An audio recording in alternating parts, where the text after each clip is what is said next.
Some years ago, during the third Drive Syndicate, the Bugatti LVN made its debut in Asphalt Legends. At the time, it carried an astonishing rank of 5041, placing it well above giants like the Koenigsegg Jesko and the Bugatti Chiron. Since then, we've seen a steady rise in vehicles surpassing the 5000 rank mark, and nowadays the LVN isn't nearly as overranked as it was once considered. In the current Class S meta, it actually sits about 300 points below the game's rating king. Today, we have a growing roster of cars breaking the 5000 threshold, and with new releases casually reaching that level, the stat no longer feels as rare or exclusive as it used to. In this video, I'll break down every car in the game with a rank of above 5000, and then evaluate which ones are truly worth your resources. This list is based on my own opinions and thoughts, so it's bound to displease some people. If you have your own list, let me know about it in the comments below. Also, do me a favor and vote for the topic of my next video in my latest post. I really want to know what you guys want to see next. And don't forget to subscribe. Now, I'll be going from the worst car to the best one. Let's dive right in. The worst car, in my opinion, with a rank of 5059, is the Czinger 21C. Yes, it is a gauntlet monster, but so is the Aspark Owl and the Rimac Time Attack, and both those two cars rank way lower than the Czinger. The Czinger has a top speed of 423 km per hour without nitro, and the acceleration sits high at 89. Then comes the bad part. The handling is downright awful. It feels sluggish, stiff, and the speed loss is quite high. Finally, nitro isn't anything special, which begs the question, why is this car ranked so high? Just because it has one amazing stat doesn't justify the placement, and this car is useless in ranked multiplayer, since you are probably going to beat it with anything else on this list. A rank of 200 points lower would have been fair, but otherwise this car is fully terrible in my eyes. Not too far off is the Koenigsegg 121, which lands at the second worst place on this list. This car is obsolete in pretty much everything. Nothing stands out that allows it to have any competitive advantage over any other car in this bracket if you are a regular player. Top speed of 454 km per hour, acceleration at 83, decent handling and alrightish nitro. Nothing outstanding, and its floaties can be a hit or a miss as well.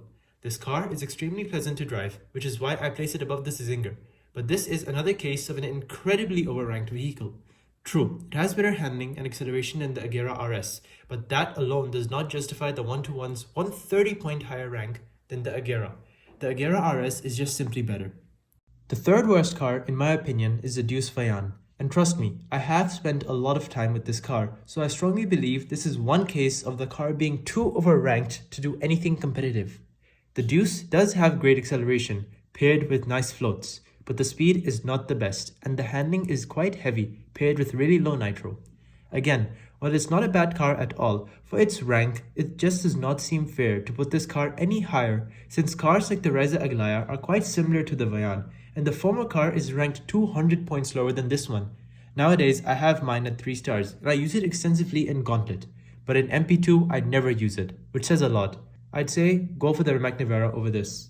Next up is the SSC Tuatara Striker, and this car is quite unfortunate. The community dislikes this car largely because it sits about 150 points higher than the regular Tuatara, which many see as undeserved. I'll touch on that in a moment. Stat-wise, the Striker is essentially a refined 1-to-1, better top speed, stronger nitro, and improved handling. Its acceleration is noticeably weaker on paper, but that alone doesn't make it inferior.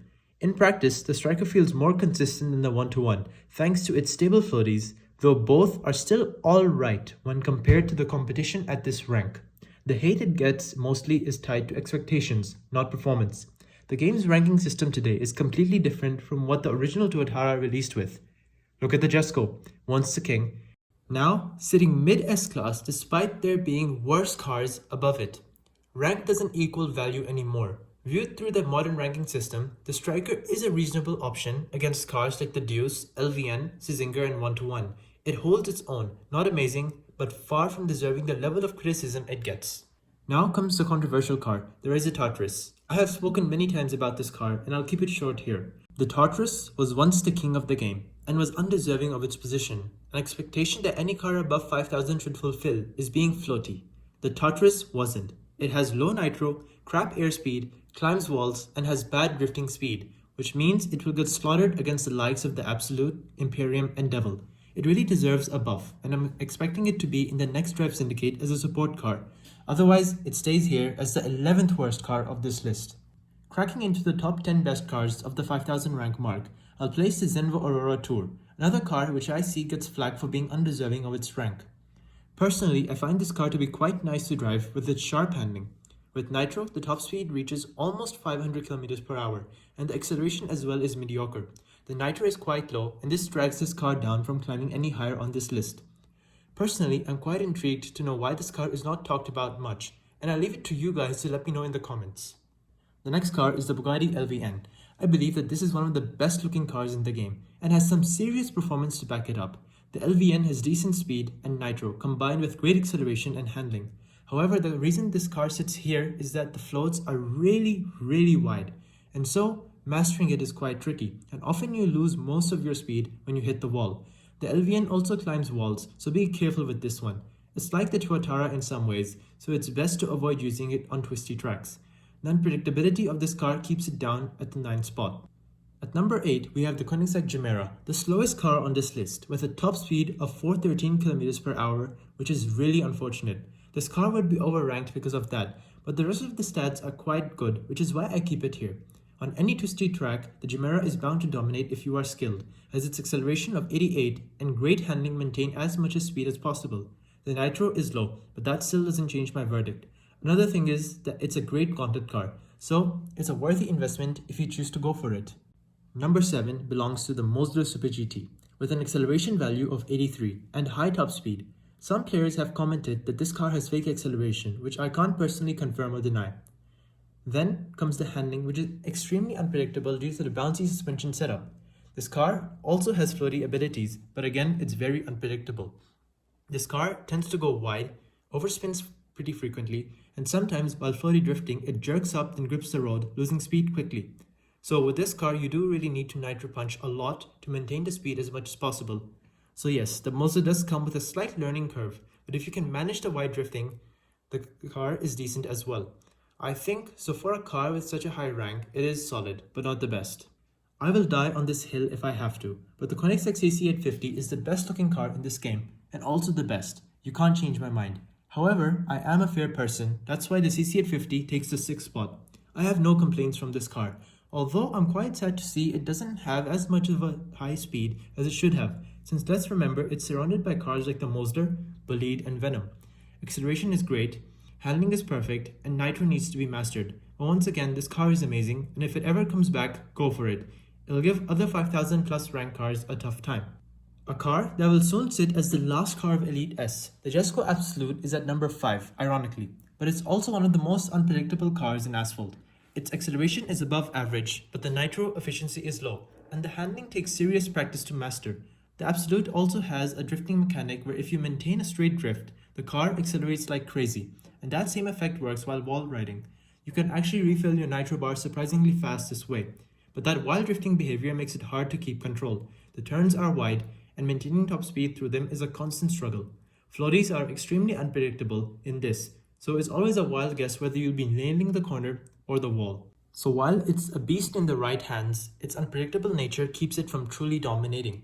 Number 4 sees the Bugatti Bolide as the most exclusive car here. The Bugatti Bolide made its debut in the Drive Syndicate 6 and returned as a support car of the Drive Syndicate 9. The Bolide has good acceleration at 84 and extremely sharp handling paired with great floaty capabilities. This car handles really nicely and sharply, even more so than the Venom in my opinion. However, this great handling is paired with one of the worst nitros in this game. Mastering this car is hard, and just because it's such a highly ranked car in the game should not justify whether you should go for it or not. If you know that you can do good with the Bolide, then sure, if a chance comes, then go for it. Otherwise, there are better cars to go for, like the Venom. Talking about the Venom, it takes the 3rd best car spot in the game. If this car ever returns, get it no questions asked. 1 star, 2 star, it doesn't really matter. This car is a monster at every rank, and will serve you faithfully everywhere. With a top speed of 538 km per hour, this car is perfect in my eyes.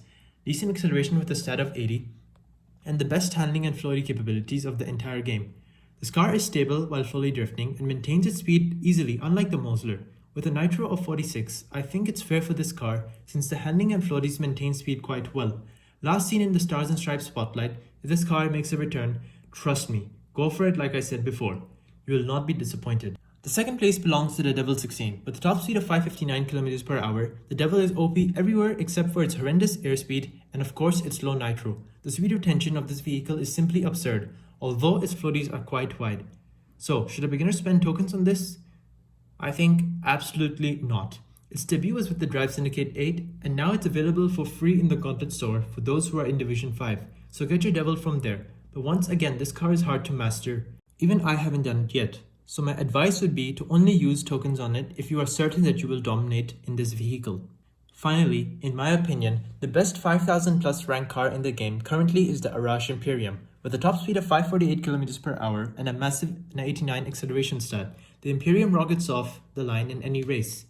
Paired with sharp handling and floaty capabilities, the Arash also has the insane straight drifting mechanic like the Absolute that allows it to accelerate while straight drifting or wall riding. This allows the Imperium to quickly regain its nitro. Talking about nitro, it is as low as you'd expect, but generally the Imperium is an easy car to drive. Coming to a conclusion, the ranking system of this game is messed up. I believe a rank of a car should accurately display how good the car is, and if a car has a lower rank than another car, then the first car should be objectively worse than the second car and vice versa. I think Gameloft should take some time to really sit down and adjust the ranks of every car relative to their performance and ignore class overlapping, since we all know that a 4600 rank Golden A-Class car will absolutely get clapped by a 4600 rank Golden S-Class car. Because seriously, how can this Czinger be placed above the ranks of cars like the Jesko? Simply absurd in my opinion. But even though the Jesko is an old car, it's being gatekept by Gameloft as if it's the latest and greatest machine. This is one really fundamental problem, and it's a problem that I believe will never get fixed. These days, the rank of 5000 is being casually thrown out to sometimes mediocre cars or flawed cars in an effort to sell a car to us as a community and make us drop either our valuable in-game currency or real money. So it's important for beginner players to really be active online in communities so that they can know whether a high ranked car is worth it or is the rank misleading. That wraps up this video. If you enjoyed it, be sure to subscribe, like, and comment down below your thoughts. I look forward to reading them. In the meantime, check out some of my other videos. I'll see you in the next video, legends. Have a great day and catch you later.